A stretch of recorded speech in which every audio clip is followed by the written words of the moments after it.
O casamento da igreja cristã é um dos maiores problemas para a saúde psicológica, emocional, para a saúde mental das pessoas. E eu sei do que eu estou falando. Eu sou pastor há 29 anos e sou psicanalista e professor de psicanálise há muitos anos. E você vai entender do que eu estou falando aqui hoje no nosso momento com o Evangelho. Primeiro lugar, querido, vou dar alguns motivos aqui para vocês. Primeiro lugar é o seguinte: Deus fez o ser humano com a capacidade de sentir desejo. Mas na igreja evangélica, sentir desejo é um pecado gravíssimo. Você não pode sentir desejo. Isso é pecado. E usa um texto que Jesus diz: aquele que olhar para outra pessoa com desejo, no coração já adulterou com ela. Jesus estava falando sobre adultério, não sobre sentir desejo. Então, sentir desejo é extremamente pecaminoso. Agora, se a pessoa sente desejo e vai aliviar-se a si mesma, se a pessoa vai se aliviar, é outro pecado. Você não pode se aliviar. É pecado mortal. Não pode fazer isso. Então, adolescente vai até 29 anos de idade. Os adolescentes com os hormônios à flor da pele. Olha o peso na consciência. Você não pode sentir desejo e, se sentir, não pode se aliviar. O que acaba acontecendo? Vai casar depressa, casa cedo. Pessoas imaturas, pessoas sem experiência. Tem que casar logo, porque te ensinam.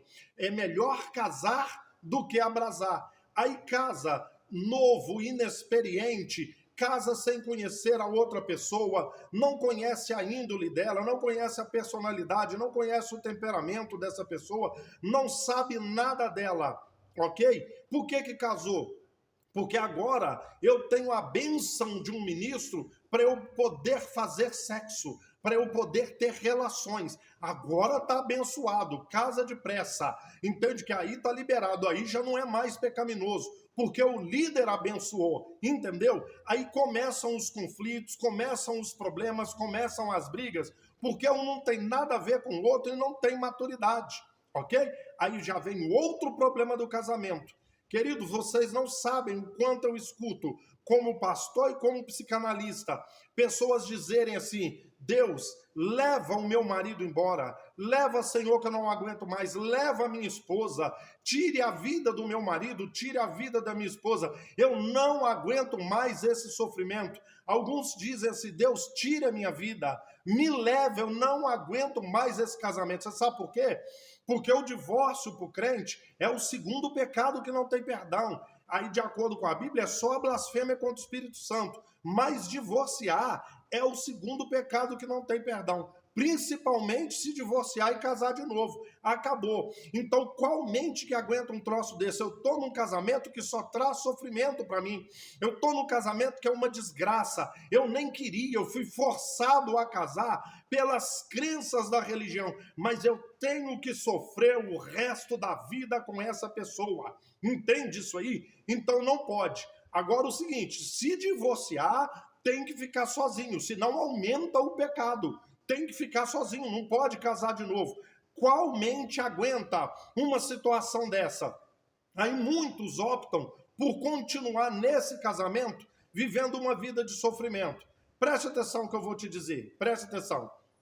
Olha, 85% dos casamentos chegam ao divórcio hoje em dia no Brasil.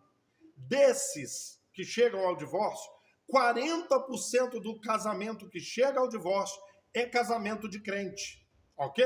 Crente, frequentador de igreja, que acredita que o crente não pode divorciar e que divórcio é pecado, mas o sofrimento é tanto que ele divorcia. Já que eu estou sofrendo mesmo nesse casamento, eu prefiro sofrer divorciado, eu prefiro ir para o inferno do que ficar num casamento como esse. Entendeu isso aí? Então olha para você ver. E tem mais um outro problema. Por que o casamento na igreja cristã evangélica é um problema? Muitos casamentos são arranjados. Os pastores arranjam um varão para a varoa e uma varoa para um varão, e aí entregam profecias e revelação. Deus me mostra, esse é o seu escolhido, essa é a sua escolhida, esse é o varão que Deus preparou para você, essa é a varoa. Então Deus, ele tem pressa nesse casamento e ninguém tem nada a ver com nada. A pessoa às vezes casa para obedecer ao pastor, ao líder, ou então porque Deus mostrou, então ele tem que casar com aquela pessoa, mesmo não tendo nada a ver um com o outro. Então, querido, eu ficaria aqui um dia inteiro mostrando para você por que que o casamento cristão é mais um problema para a saúde psicológica das pessoas.